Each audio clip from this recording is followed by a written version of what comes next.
AI-generated content is flooding marketing and media, leaving viewers and audience divided. On this episode of Make It Till You Make It, stop motion and AI animation are gonna square off in an animation competition. I'm joined by Matt Boehling, a filmmaker who is using AI to make his dreams a reality. Matt, how'd you get into animation? Starting out, I obviously did stop motion animation. I was in college at Chapman University, and I converted my dorm room into a makeshift animation studio. Just by accident, somebody from Stupid Buddy Studios reached out to me asking if I wanted to do an internship on one of the seasons of Robot Chicken. And I was like, absolutely, that sounds amazing. Wow, an internship at Robot Chicken? It was the dream. Yeah. Just hit the ground running. It was a great learning experience.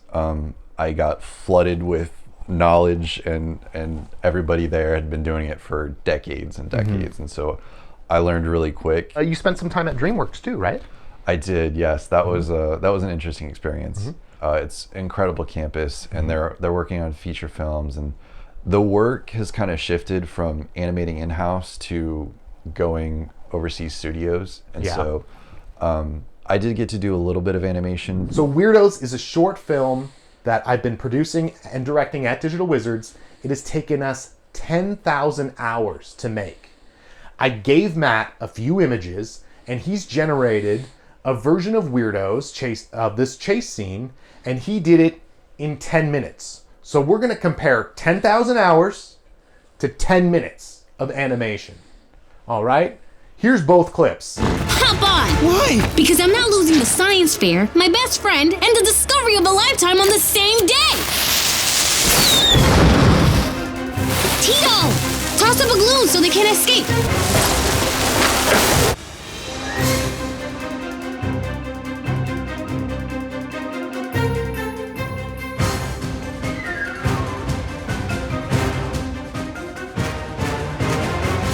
What are some of the things that are standing out in the stop motion clip? Well, it's a lot more fun. It's a lot more expressive. The energy is great. The movements are big, and you can definitely you feel that for sure. Whereas the AI, it's kind of just, it's cool, and it's, it does the job, but it's not special, in my opinion. There's something very special about stop motion animation that AI really is lacking. And I think when you see these two clips side by side, I think most people would agree. But I don't know, you guys tell us. What do you think of the AI clip versus the stop motion clip? What's it doing right? What's it doing wrong? Sound off in the comments below. I want to hear. I want to find out what the average audience is thinking, because I'm going to be a little biased. I've spent my life building a stop motion animation studio. And I've spent 4 years making one movie. So I'm going to be a little biased towards that. Well, I can tell you that when I worked on Robot Chicken, part of what made that show so hilarious is just the involvement of the animators. Yeah. Because we would get a clip, they would provide a storyboard and then a sound clip, and it was kind of just it's not really funny, but we can make it work. Sure.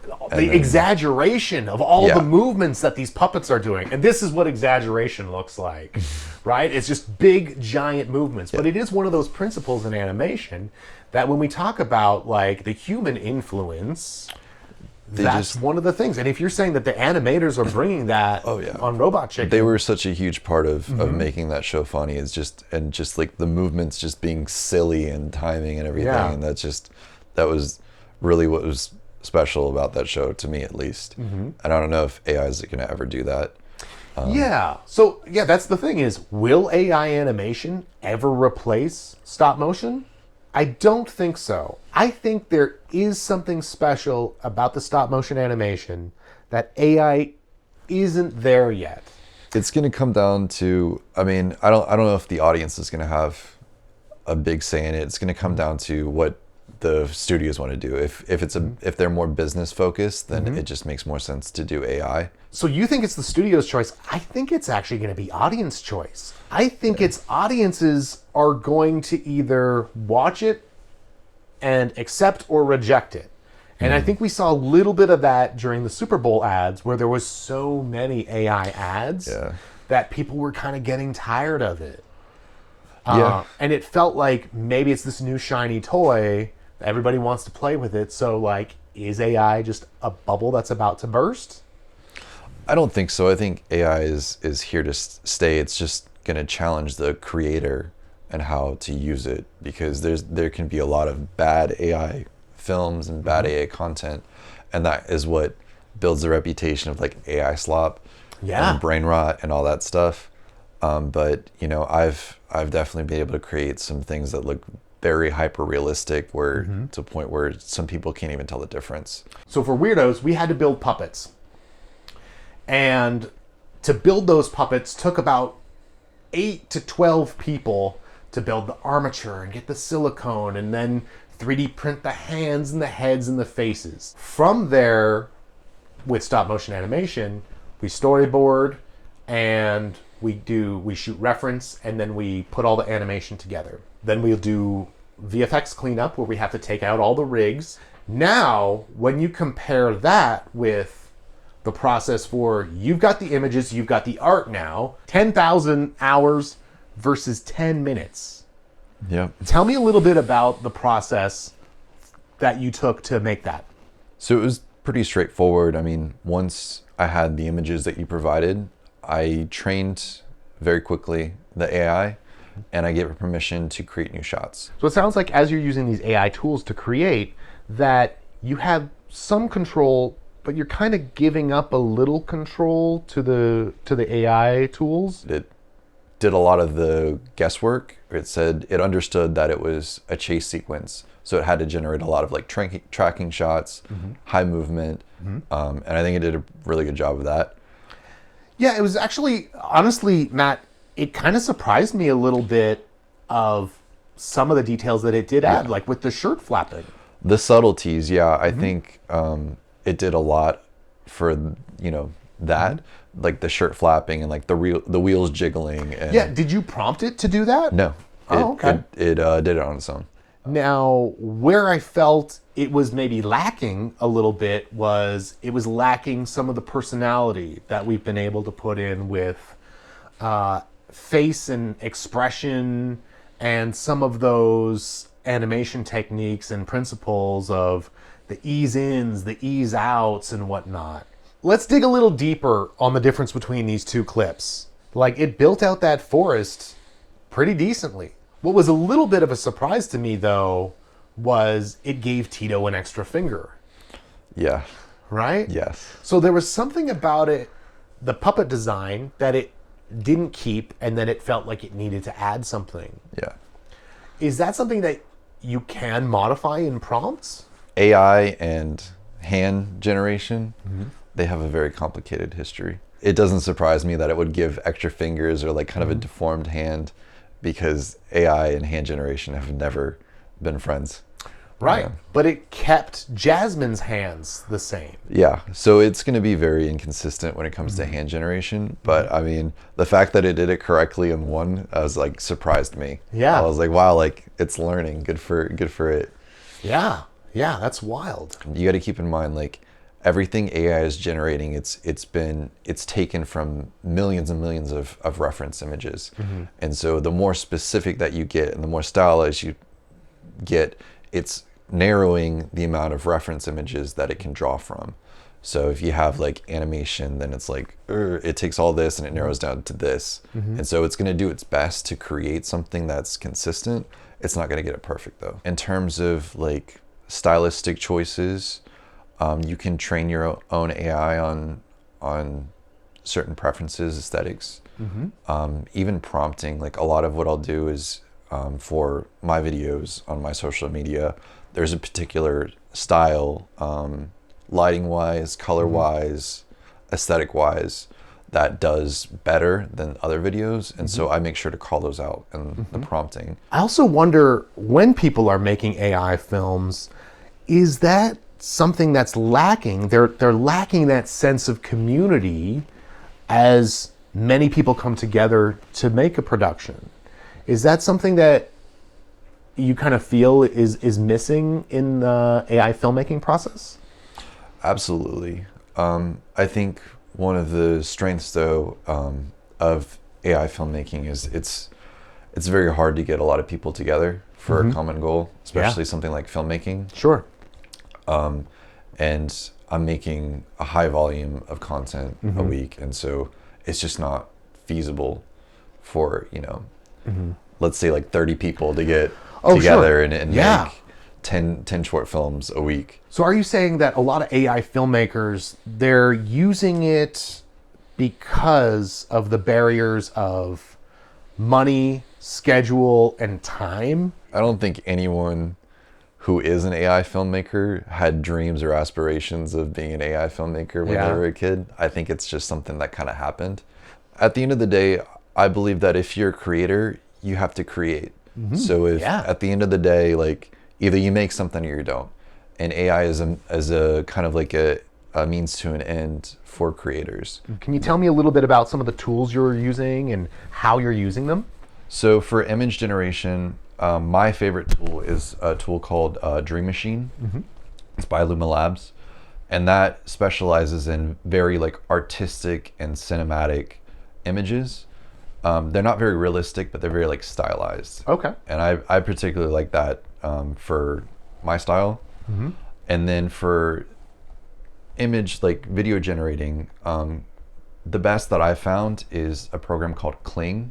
For your animation itself, which tools are you using? There is a keyframe animation tool that hooks into Blender. It's called Cascader. And it's really cool in the fact that you can create strong like key poses, which is very important in animation. And then it creates the in-between frames for those keyframes. The animation that you're doing sometimes isn't just all prompts. You are setting some poses? For certain shots, yes. If there's, I mean, AI is not perfect. Sometimes when you need to get a certain shot, like walking, sometimes if it can't like do a motion or talking while it's walking. So sometimes I'll use... Wait, it can't walk and talk? No, it's not great at multitasking. They're like, okay, that's a great tip for at home. If you're planning your stories, only walk or talk in the shot. You can't do both. And there's other limitations. Like when it comes to multiple characters interacting with each other, it's really bad. Okay. So when designing like an AI short film, I try to keep one character in the frame at a time. How does it handle like over the shoulder shots? It can do that, but for the most part, it's a little chaotic. Sometimes the program gets confused about what it wants. Sometimes, like if it's an over the shoulder, a lot of times what will happen is it try to flip the character around so that they're both facing the camera, just because I assume that's the reference images it was trained on.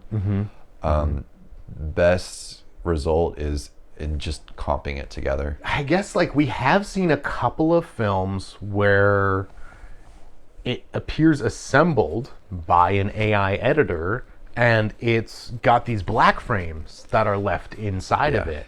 So are you using like an AI editor tool as well? I am not. I know people who do use AI editing. I'm a little bit of a control freak, and obviously AI is not perfect, but I try to control as much as I can, especially for things like good edits and good sound. I try to involve myself in overseeing those as much as possible. I just think that those are the most important things, like in terms of delivering a quality product. Yeah. So I don't use any of those. I'll use generation for like up-resing, or I'll use generation for individual sound effects. But when it comes to the final mix and the final edit, I'm doing that myself, or an editor, somebody professional, not computer. Have you used any AI audio tools? I have, yes. There is, in terms of like narration and sound effects, there's a really great tool called 11 Labs. So you type in a script, and you can put in parentheses different emotions or different things, like direction. And it will generate a audio file or narration. When you study, like let's say you go to study film and you go to study writing and storytelling, the knowledge is earned. So when you are writing stories, typically people who have training write better stories, right? Yeah. Because they've been practicing. Now, let's say you have somebody who just wants to get that immediate results off of, like, they go to ChatGPT, write me a script about a boy and his bear and they fight monsters or something like that. And then it spits it out. Even though you get that immediate result, there's a lot of pieces in these GPT stories that don't quite link up and hit as hard as the emotional storytelling that humans can do. I think doesn't understand the purpose of storytelling, where storytelling is kind of like, I was doing this and then this happened, and because this happened, I'll never be the same. You know, that's basically a story. Where AI thinks of a story as, okay, well, this happened and then this happened and then this happened, and it's just like, you know, you're just relaying information. You're not telling a story. Is there some kind of moral obligation to how these AI models are trained? Well, in terms of using artists' work for reference, I mean, they call it like the biggest art heist in history. They would argue that, you know, well, if you were a person and you saw that artwork, then you were inspired to create something similar. And it's not recreating the image exactly, it's just using it as inspiration. That's their argument. I think there's kind of like a gray area that falls into where there would be no AI art generation without the artist. Sure. So I think that there's some responsibility there. I really did enjoy your Cthulhu film, so I am hoping to see it on a big screen someday. You know, we have gone to a couple of film festivals where there are AI films in them. Personally, I would almost prefer if AI was just its own category. I don't love in certain festivals that it's played in an animation block. Yeah, if I spent 10,000 hours on a film and there was an AI played after it, I would be very upset. I guess the takeaway is, how are audiences going to react? Are audiences loving it or hating it? And I think the verdict's still out. I think people are divided for sure, and I think the people that like AI are just not aware that it's AI. And here's the other part. Here's actually the scary part, is how often AI is being used in fake news clips. I had a friend on TikTok. We would collaborate time to time, and what he started doing was he would make fake news clips that would get millions and millions of views. And he got a bit, I guess, overconfident, where he stopped labeling them as AI content. And so people started thinking they were real. Oh, shit. And he eventually got banned for creating fake news clips. Wow. But the fact that so many people thought that they were legitimate, like, news clips, it was alarming, for sure. Right, because now when people are relying on social media for their news, nothing is proof checked, it's just thrown at you, a tiny clip, another tiny clip, and you just keep swiping through. And if you see enough images of these things, people start to believe. There's a hidden cost to AI, right? If we're talking about environmental impact, they're saying that AI prompts and image generation accounts for 8.8 million liters of water every day to cool down these data centers. Yeah. That's a huge environmental impact. My understanding is that there's a couple different cooling systems.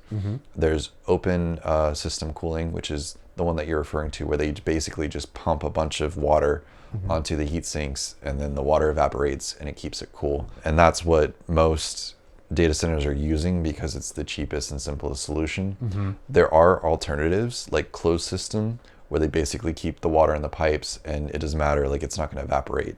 Oh, okay. Only about, I think, 19% of data centers use that system. I mean, it's a huge problem because that water is gone. I mean, it will evaporate and eventually return to the earth via the water cycle. Right. But you're basically taking this big chunk of water that's constantly in cycle, just allocated to AI. Right. And then we do have a limited amount of fresh water on the planet. Yeah. The convenience is coming at a cost that we may not see immediately, but we're going to be seeing very soon. If you had unlimited funds, unlimited money, unlimited budget and time, would you rather make a live action film or an AI film? Oh, live action, Yeah? 100%. Yeah, that eventually is the end goal for me, is to transition from AI to live action, or like half live action, half AI elements. But if I had, a limited time, resources, there's no comparison to live action for sure. So Matt, why don't you tell me a little bit about how are these AI tools, how do they work? The general concept is that it takes a reference image, and you assign it different characteristics. So let's say that you have an image of a dog, right? So you assign the characteristics and say, okay, this is an image of a dog. So what it will do is it will generate a bunch of grain on the image, and a process, I think it's called diffusion, and it saves the image. Then it adds more grain, saves the image, and it systematically destroys the image with grain, but it's remembering the process. So when you go to say, let's generate an image of a dog, it's going to create an image of just basically noise, just grain. And then it's going to save the pixels that match the original image. And then it's going to generate more grain on top of that and save those pixels. And it processes the image, gradually adding more and more pixels that match until you get the finished image. So it's basically like generating chaos and then saving the parts that work, and then going through these different processes, eventually creating an image that matches the reference image. So when you're working with these prompts, typically how many times or how many iterations are you doing to get from your concept to completion? In terms of generating the images, thousands. Right. Yeah, thousands of images. That's why I have the video generation and the image generation separate, because I will generate thousands and thousands of still images just to get the right one, the right camera angle, the right aesthetic. And then once it's so much easier to take the perfect image and then convert it into a video. Where are you sharing your videos? All over. I mean, my biggest platform right now is TikTok. I have like millions and millions of views on TikTok. It's just like short videos. I'm making longer videos now for YouTube, and they're doing pretty well. Does AI filmmaking have its own community? Oh, absolutely. I do like more horror content, and there is a group of us that we have a Discord server. So we're a bunch of like the bigger creators of AI horror. We all basically joined up and joined this Discord server, and every time we're thinking about making something, we post it in the Discord and we give feedback, and it's really like a collaborative effort. Okay. And every time like they try a new tool, they give review on it. Have we seen a whole AI feature made yet? There have been AI features made. The problem is they're not very good. I think the people making AI features are the people that don't really understand AI. They're just trying to generate, a product, or they're trying to generate the press of like, oh, I made the first AI film. Right. They were the first to cross the finish line, but without the foundations and without the basics. There was one that came out, I think it was an animation, actually, an AI animation feature. And it was basically like unwatchable. I mean, right. The reviews are terrible.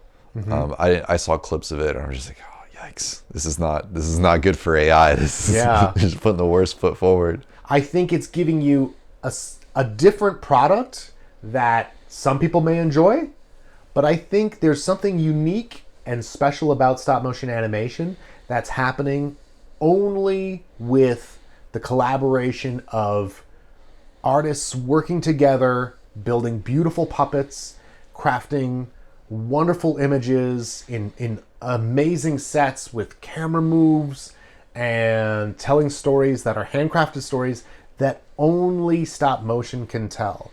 And at this point, it doesn't look like AI is offering that same kind of content. I think it goes back to kind of like in the 90s when CG animation was brand new, and people who did stop motion was just like, oh, well, CG is going to kill our jobs. We're not going to have, technology is destroying the art form and all that stuff. And stop motion hasn't gone away. It's just its own genre. Yeah. And it's still progressed. I mean, you look at the films that Leica is making, and they're beautiful and they're technologically stunning. sound. Yeah.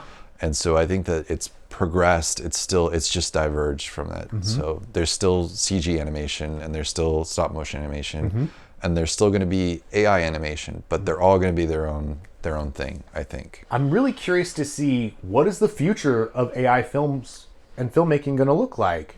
Are we going to see some features, or is it going to be mostly in the social and short-term content kind of space? Thanks for watching. Make it till you make it. See you next time.